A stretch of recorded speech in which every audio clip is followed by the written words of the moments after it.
Oh, Seahive. And Seahive was one of our first ones as well. We had Promontory, we created Barely Buzzed, were inspired from Barely Buzzed, and moved on to creating a sea salt and honey. Um, we, being Utah, being named Beehive Cheese, this one was kind of inspired to be a little bit of the flavor of the region. So it's local wildflower honey. The sea salt is Redmond sea salt. Utah used to be an ancient seabed, and Redmond salt is harvested salt from that ancient sea. And some of this is the first time that we get a little deeper into what creates the flavor, the end flavor of the cheese. You have the espresso lavender, and that's pretty straightforward. It has espresso and lavender. It does interact a little bit with the cheese, but with the Seahive itself, you're adding sugar, you're adding honey, you're adding you're adding yeast because we use a raw wildflower honey.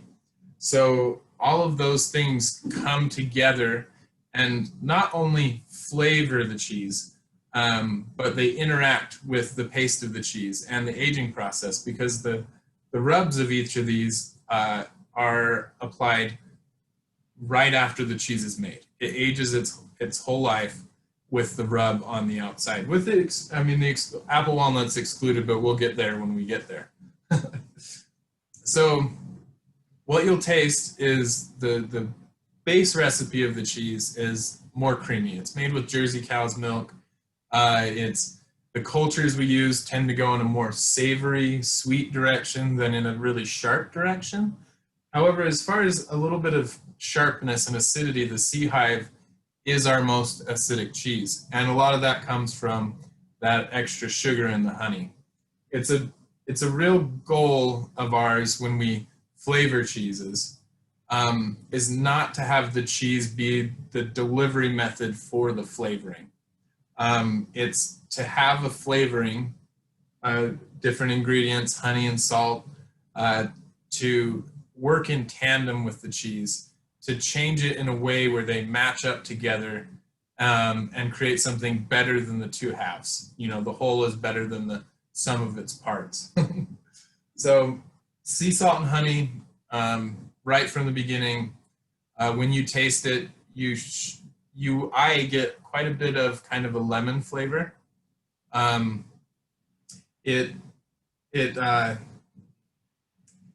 It's not super yeasty, but I do get a little bit of that kind of malty yeast flavor in there. I can taste, when I taste it, I taste not so much the sugar in the honey, but some of the more earthy elements, earthy aspects of honey. You know, some of, a more earthy flavor. And the salt, the sea salt, kind of an act of defiance. One of the first rules we learned in cheese making was do not add sea salt to cheese. It doesn't belong there. And so we added it as well and really loved the outcome. All right. So what are you going to pair with this? So it may not come as a surprise, but me personally, I actually don't know the intentions of Pat. He had an emergency and I'm very happy to take over, but I personally would pair the Slight Ridge raw honey with the sea salt and honey. It kind of accents some of those more earthy flavors that I mentioned earlier, and counterbalances some of the acidity that I spoke of as well. Really, it's kind of funny. I'm not going to do a catch-all. Each one I would personally pair with another, but the combination of all four things here is also entirely an option, of the cracker, the honey, and the salami. But just the raw honey and the Seahive, maybe if you wanted to throw in a slice of green apple, That's one of my go-to pairings for the Seahive. That's really cool. You know, I really like the simplicity of that. So yeah, you guys sent me the honey and of course the cheese as well. I have to say I've been snacking on this as you've been talking, but I didn't add any honey to it, so I wanted to do that. And then I paired this up with a little bit of a hoppy beer. Wanted to get a little bit of that intensity of flavor. So this is the Sierra Nevada. It's their Hop Bullet. It's a double IPA. I happen to really enjoy hoppy beers, and having that saltiness in it with the hops and all that, I thought would really be work well. And it did when I was tasting it, but I hadn't tried it with the honey and the beer.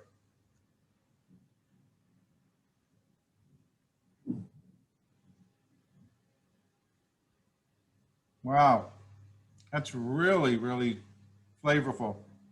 The honey's not overpowering.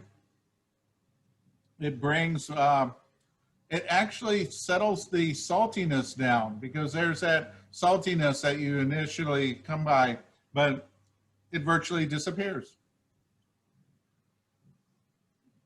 And it mellows out the hops. It really took the hops off of that. So you get more of the grain and maltiness. Very nice. It's a really nice, easy pairing. See, I've always been one of my favorite entertaining cheeses, because it's not going to, somebody's not going to say, oh, I don't like sea salt. You know, they could go, well, you know, I'm really not a fan of, you know, Hatch chili. I'm not really a fan of this, you know, that. It's like, it's sea salt. Oh, okay, well, that's cool. So, but I could see how an apple would be excellent with this too. Mm-hmm. Yeah, it's one of my favorites. Yeah, I can see. Over a salad is another go-to for me on that one. Mm-hmm. A lot like kind of a spring salad. Yeah, I could see shaving this on a salad, you know, having that on there. You know, cheeses have so much diversity, and adapting recipes to them. It's really amazing when you look at what you can do with them. And this has got such diversity. You know, you think about the baseline of the promontory here and how flavorful it is, and that Irish direction, a little earthiness to it, and then this saltiness comes up, and the honey. It's just really well balanced to the flavor characteristic of that. I really enjoy it. Very nice. Yeah. Glad you like it. Yeah. I'm glad the slides are in this order, because I actually, pre-knowing the order that we were presenting them, I put them in the order of, if you eat Cajun first, you'll taste Cajun through the rest of the tasting. So ordering your pairings is actually a useful tool. Otherwise, you'll probably miss some of the nuance in some of the more delicate cheeses. Okay, so apple walnut smoked. This one, I'm gonna give a little bit of jumping back into some of mine and the family Pat's history with this one. My father came home one evening and had a quarter wheel of cheese, and I said, "What are you going to do with that?" And he said, "I'm going to smoke it." So he had a smoker that he built himself, and he was going to smoke this cheese, and that was so alien to me that I made fun of him mercilessly while he was smoking this cheese. I had never heard of smoked cheese before. We were kind of a meat and potatoes family, and being in this industry, it has broadened our horizons greatly. So apple walnut smoked is cold smoke. So we use actual apples and walnut wood, and we get that to a nice smolder. The cheese itself, so I should start from the beginning. So we are an artisan company, and there really haven't been that many people that have made an attempt to define what makes an artisan. So I've gone and made up a few of my own. I personally think it should be made by hand. And also, I don't think it should be overly customized. So the milk, I think, should come as it is from the cow without adding or subtracting from it. That's only true with some styles of cheese. Some styles of cheese require, lower fat content, other things. But we're able to make a cheese from the milk that comes from the cow. And so this one, so milk fluctuates throughout the year. When the cows are really comfortable, don't have to use a lot of energy to heat themselves up or cool themselves down in the really cold months of winter and the heat of summer, their fat content goes up. So the same cows will produce more fat in their milk during those times. And then when they are stressed to maintain a good body temperature because it's too hot or too cold, their fat content goes down. And just wanting to not regulate the fat content or protein in our milk, we get fluctuations seasonally with what type of cheese or what our fat content is cheese. So when we get a higher fat batch, we typically slate it for apple walnut smoked because we know it's going to age faster. And this is more of a lighter, it's a lighter smoke, and it still has plenty of flavor in the cheese, but it'll be a little less sharp than the Seahive that you may have that you just tasted. So the apple walnut smoked is a younger cheese. It ages faster, typically has a little bit higher fat content. And whereas the Seahive, we try and keep a minimum of 8 months on, the apple walnut smoked from the same recipe, just the difference in the milk, will be ready to go realistically between 2 and 3 months to smoke. So a much younger cheese from the same recipe. And then at that point, we take the apples and walnut wood that I mentioned and, stoke a small fire in a smoker, let it smolder. We add the wheels in and smoke it for about 2 hours. So if you compare this cheese to other cheeses that have been smoked, a lot of the feedback is it's a lot more mild than your typical smoked cheese. It doesn't have that really strong smoked flavor. We're personally okay with that. I don't have anything against a strong smoked cheese, but this goes hand in hand with what I said about the Seahive, the sea salt and honey, that we want it to interact with the cheese. We want the cheese's flavor to be as prominent, sometimes more prominent than the flavor added. In this case, I dare say you get the cheese flavor before you get too much of the smoke. The smoke is detectable, and but not overpowering.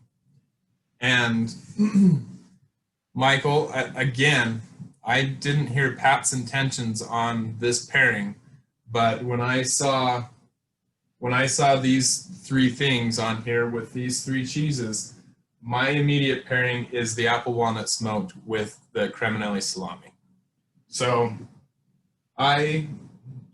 anybody who's seen these salamis, they're more firm. I personally love a good firm salami, but I think the light smoke flavor and the younger, softer cheese goes well with the contrast of the salty salami, and then gives it a little bit of smoke right at the end to round that bite off. I agree. I had the salami on here. There's a little bit of garlic that comes through on that, so it's really nice. But when we talk about the cheese, I'm pairing it up with a Maduro brown. This is from Cigar City. It's a local brewery here. Typically, with this type of cheese, I use a porter or a stout. But this Maduro brown has got some characteristics to it, but it's got a lot more maltiness that really picks up that apple walnut smoke that is very subtle. It's like you said, it's not a big heavy smoke where you tastes like you're just inhaled a campfire. It's really just very subtle. And I think that's really nice for getting that balance, because it is hard to be able to decide on how much smoke is enough smoke. Is it going to be too much, too little? You're not going to be able to taste it all. But this is absolutely fabulous. I really enjoy that. I put a little honey on it, and with the beer, with the Maduro Brown, it really came up a lot more rich, but it kind of lost the smokiness. So I agree, a little bit of the salami in there, you know, and Creminelli, this is such a classic Italian salami. And, you know, I think the family's been doing this for over 100 years. And it's just such a great salami to work with, regardless of the cheese and that. But I think it really has a great combination of flavors. That little bit of smokiness really brings out some nice flavors in it. Really nice. I have to admit, this is the first time I've had the apple walnut smoke. I've had pretty much throughout all the times I've seen Pat at all the shows and all of that, but for some reason that's kind of eluded me, and I'm really glad I got a chance to taste it, because it is really nice. This is a great, I think for a fall, you know, for a fall cheese board coming up for the holidays, I think this would be fantastic on a board. It's a little less loud than some of our other cheeses. So sometimes, you know, it's the younger sibling that doesn't speak up so much for itself. If I'm going to take a cheese home, more often than not, it's an apple walnut smoked myself. It's a very versatile cheese. You know, because it's not quite so powerful, doesn't make quite so bold of a statement on the smoke. You can use it in a ton. The accent of smoke really can bolden a recipe where you use cheese. So I use it, and it doesn't, you know, you're not going to be groundbreaking and you make something and your aunt just can't touch it because it's too smoky. Oftentimes they won't even know what the difference is on what they just ate. They just know that they like it a little bit better, and they don't know why. So I love cooking with apple walnut smoked. It's just so nice, well balanced. There's a smokiness, but it's not in your face, and it's just very pleasant. Good job. I guess I should say that it did win first place at ACS for smoked cheddar last year. Okay. Congratulations. Thank you. All right. Big Johns Cajun. So, Big John's, I'll tell you a little history of it. And as far as the flavoring, Big John's, somebody may put my words back in my mouth, because this one does have quite a bit of flavor. But if you taste the inside, the paste of the cheese away from the rind, you will notice that the cheese is changed all the way throughout. That's the same as these other two, but you can really taste the difference. And I've noticed that the spice has a real hard time, the spiciness of the cheese has a real time penetrating into the cream. So you get a bunch of the other savory aspects of this rubbed rind. So how it came to be is there was a chef who moved to Utah from Louisiana, and he started a little restaurant here in Ogden, and he was buying our cheese curds, and we had the idea to do a Cajun style rub. So we offered him to give the cheese curds to him for free if he would give us his spice rub recipe. And he, to our luck, he obliged, and he gave us his recipe, and we've been using it ever since. This one, it can get warm. It can heat up. You'll feel it. It's a very late spice on the palate. It's not going to hit you as spicy up front, but once the cream kind of clears your mouth, you'll start to get some of that slow burn. And if you melt it, it doubles or triples that spice that you get from this cheese. If you cut off the rind and you just eat the paste, the spice is, for me, next to none. This one, like it, you know, it goes barely buzzed in creation, Seahive, and then Cajun came shortly after. These are cheeses that we've had for basically our entire existence here at Beehive. Cajun the go-to, so I like it with the Rustic Bakery cracker. And I like it in contrast. So the Artisan Crisp, the Tart Cherry, to me, if you put the Cajun with the honey, it would be pretty good. The salami, I think the Cajun might overpower the salami. So the cracker to me is kind of a way to mellow it out, enjoy some of the texture in the cracker with some of the spice in the Cajun and some of the sweetness added to that spice, as well as the Cajun paste is a very savory flavor. So I like the little bits of sweet inside of that pairing, as well as a little more texture. So you're absolutely right. But you know, when you take the tip or the away from the rub, there's a completely different experience, and it's absolutely fabulous because you get the I guess promontory that comes across there. You get a little bit of that spiciness, and it really brings out the unique flavors of this crisp, and really nice. But when I took the end of the rind and took a bite of this, and where you get all the Cajun rub on there, it is such a big and bold flavor with the crisp. It's just so unique. I was trying to come up with a good example of what it tastes like, but it's very, very unique. I think the only thing I can come up with would be, you know, during the holidays, you do that Chex Mix thing and you spice it up.